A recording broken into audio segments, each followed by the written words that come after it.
दार्जिलिंग तराई doers में करीब 400 चाय बागान है। एवरेज करीब 1000 एकड़ जमीन एक गार्डन के अंतर्गत आता है।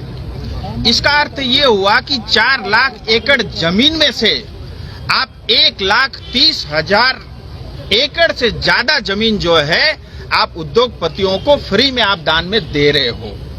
और मैं आपके माध्यम से आदरणीय मुख्यमंत्री जी को ये भी बता देना चाहता हूँ कि ये जो सिंगूर और नंदीग्राम था, यहाँ सिर्फ 1000 एकड़ की जमीन की बात थी, लेकिन दार्जिलिंग तराई डूवर्स और नॉर्थ बंगाल में आप 1,30,000 से ज्यादा बड़ी जमीन जो है आप उद्योगपतियों को फ्री में मुफ्त में आप बांट रहे हो। और मैं आपको ये भी बता देना चाहता हूँ, जैसे ये स्टेट और केंद्र सरकार के बहुत सारे कानूनों का उल्लंघन करता है। अगर मैं आपको बताऊं, पश्चिम बंगाल लैंड रिफॉर्म एक्ट 1955 के अंतर्गत जो सीलिंग लिमिट है पश्चिम बंगाल में जो लागू है, वो सीलिंग लिमिट से बियॉन्ड अगर किसी को जमीन रखने का अधिकार है, वो सिर्फ टी गार्डन के अंतर्गत है। उस नियम को भी जो है ममता दीदी वायलेट कर रही है। दूसरा, पश्चिम बंगाल स्टेट एक्विजिशन यानी West Bengal State Acquisition Act 1953 के अंतर्गत एक स्पेशल प्रोविजन, मैं दोबारा कहना चाहता हूं, एक स्पेशल प्रोविजन 1955 में डाला गया था कि जो दार्जिलिंग में खास करके जो श्रमिक लोग जो चाय बागान में रहते हैं, जो काम करते हैं, उनके पास जो होल्डिंग एग्रीकल्चर जमीन है उसको जो है वापस उनके नाम से उनको पक्का पट्टा बना करके उनकी जमीन वापसी की जाएगी, ऐसी घोषणा हुई थी, ऐसा प्रोविजन था। लेकिन आज देखिए 1955 से लेकर के आज तक जो है उनको वो अपना जमीन नहीं मिला। इसके साथ ही right to life and livelihood article जो भारत का संविधान जो आर्टिकल 21 में लाइवलीहुड का जो हमको राइट देता है, आप उसको वायलेट कर रहे हैं। और साथ ही भारत का संविधान ये भी कहता है कि पब्लिक प्रॉपर्टी कुछ चुनिंदा उद्योगपति के हाथ में आप दे करके कुछ चुनिंदा लोगों को आप अमीर नहीं बना सकते, ऐसा भारत का कानून भी स्पष्ट कहता है।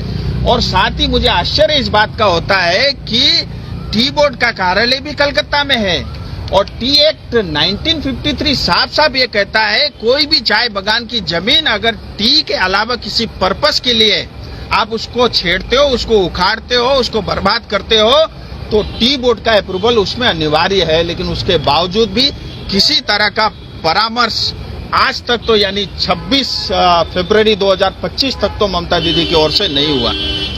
और मुझे आश्चर्य इस बात का होता है, कल मैं आदरणीय मुख्यमंत्री जी को सुन रहा था। पहली बात तो शायद उम्र की वजह से होगा, वो खुद जो है कंफ्यूज है। कभी बोलती है 15% जमीन, कभी बोलती है 30 एकड़ जमीन, कभी बोलती है 30% जमीन। ये 30% जमीन है, 1 लाख से ज्यादा एकड़ की जमीन है। मैं कलकत्ता में खड़े होकर के ममता दीदी को ये बताना चाहता हूँ।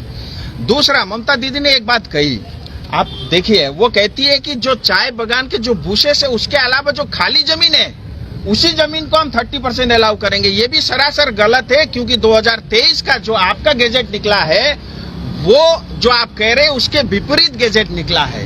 और एक बात और, टेक्निकली आपको भी समझना पड़ेगा, क्योंकि ये कुल मिला के ये कानून जो है नॉर्थ बंगाल को बर्बाद करता है, चाय बागान को बर्बाद करता है। और आज मुख्यमंत्री जी चाय बागान को और नॉर्थ बंगाल को और पार्टिकुलरली दार्जिलिंग को बर्बाद करने में लगी हुई है। मुख्यमंत्री जी ये कहते हैं कि खाली जमीन को ही हम अलाउड करेंगे। पश्चिम बंगाल का कानून स्पष्ट कहता है चाय बागान में अगर कोई भी खाली जमीन है तो तत्काल वो सरकार को वापस दे देना चाहिए। और आज जो ममता दीदी खाली जमीन बात कर रही है वो खाली जमीन है ही नहीं। कौन से गार्डन में खाली जमीन है? या तो टी के भूसे गांच लगे हुए हैं, दूसरे जमीन हमारे श्रमिकों के हैं, उनके घर है, उनकी खेती बाड़ी है। और अंत में मैं एक बात और कहना चाहता हूँ, ये जो जमीन है हमारी पुरखों की जमीन है। हमारे पुरखों ने उस जंगल को ठीक करके वो चाय बागान की खेती की, चाय बागान की इंडस्ट्री की।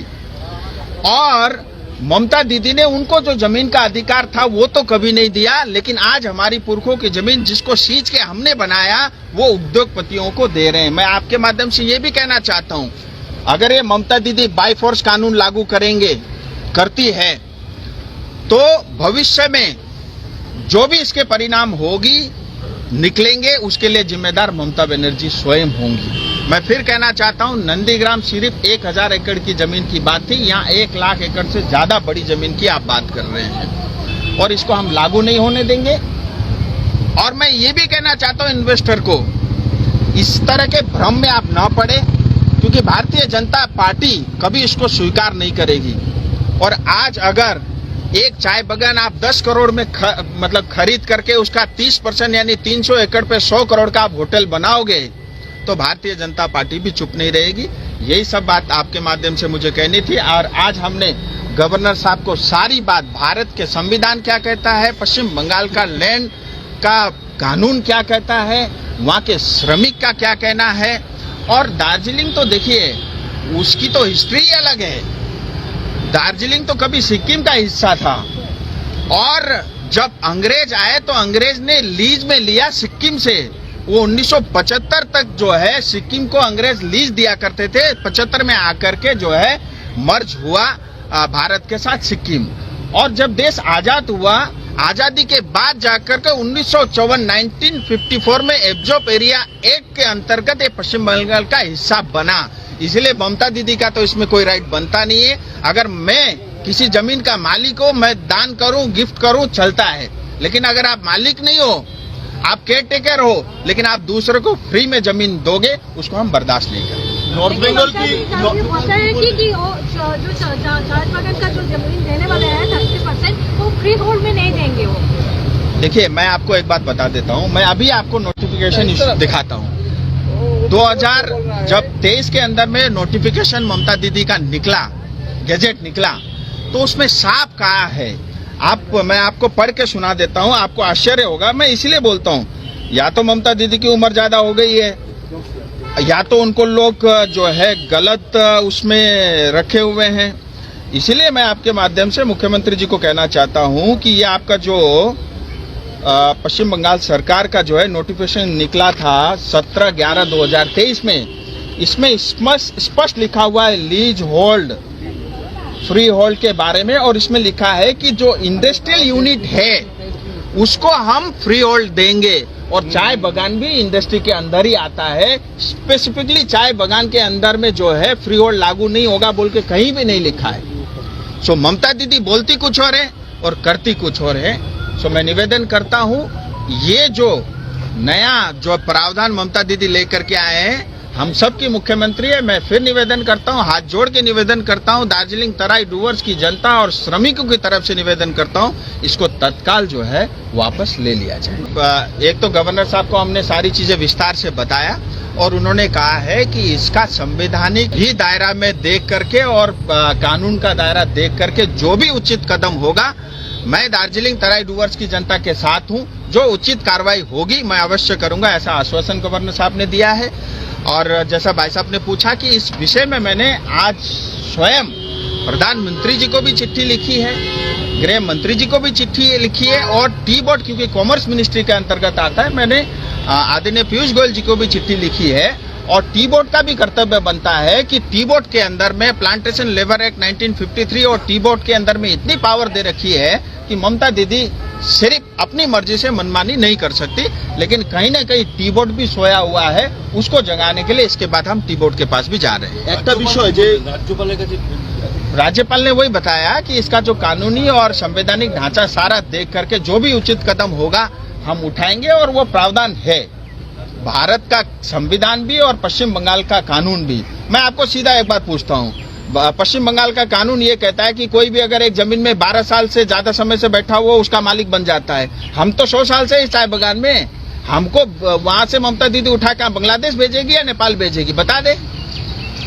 तो मेरा स्पष्ट करना है, ये जमीन हमारी बाप दादाओं की है और आज आकर के टीएमसी सरकार हमें हटाना चाहती है, रोहिंग्या को बसाना चाहती है, बांग्लादेशी घुसपैठियों को बसाना चाहती है, वो हम होने नहीं देंगे। বলছি একটা বিষয় এই ক্ষেত্রে যে আপনারা বলছেন যে তৃণমূল সরকার জোর করে এই বিষয়গুলো কার্যকর করার চেষ্টা করছে, আপনার থেকে জমি নিচ্ছে, তাহলে অল্টারনেটিভ বলছেন আপনারা চুপ করবেন না, পরিণাম ভুগতে হবে। পরিণামটা কি হবে? আলাদা উত্তরবঙ্গের রাজ্য? देखिए, परिणाम क्या होगा वो भविष्य बताएगा। इसीलिए परिणाम ठीक हो, मैं इसीलिए अभी सरकार को आगाह करता हूं और मैं फिर एक बार कहना चाहता हूं, नंदीग्राम और सिंगूर 1000 एकड़ की जमीन की बात थी, यहाँ 1 लाख एकड़ से ज्यादा जमीन की बात ममता दीदी कर रही हैं। अगर हमको उस्काएंगी, हमको छेड़ेंगी, तो हमें भी जो भारत सरकार ने या भारत के संविधान ने जो हमको राइट दे रखे हैं उसका हम प्रयोग करेंगे। নন্দীগ্রামে একটা বড়সড় আন্দোলন হয়েছিল, সেই আন্দোলনে কি এবার উত্তরবঙ্গ দেখবে? देखिए, मैं इस समय आपको कोई ब्रेकिंग न्यूज नहीं दूंगा, लेकिन जो भी करना होगा हम करेंगे।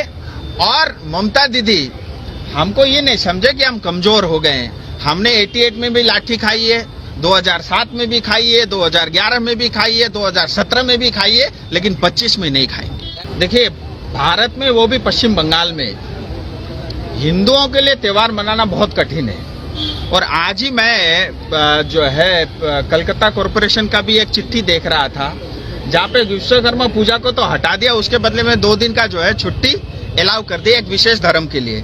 ठीक है, आप 2 दिन क्या उनको 6 दिन की छुट्टी दे दो, हमें कोई दिक्कत नहीं है। लेकिन कुल मिला के ये सब विषय टीएमसी बार बार करके, मैं तो कहता हूँ एक हिसाब से ठीक कर रही है, क्योंकि हिंदुओं को संगठित कर रही है।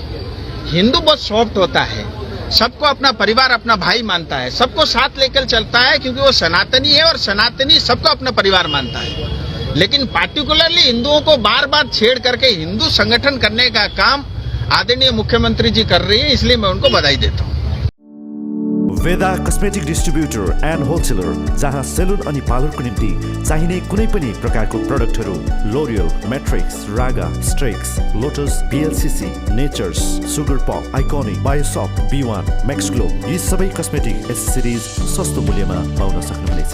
सम्पर्क गर्नुहोस् वेदा कस्मेटिक डिस्ट्रिब्युटर एन्ड होलसेलर, शप number GA9, BBD complex, ground floor, Malbazar, Jalpaiguri. Contact number 8372901497 अनि 9547690610।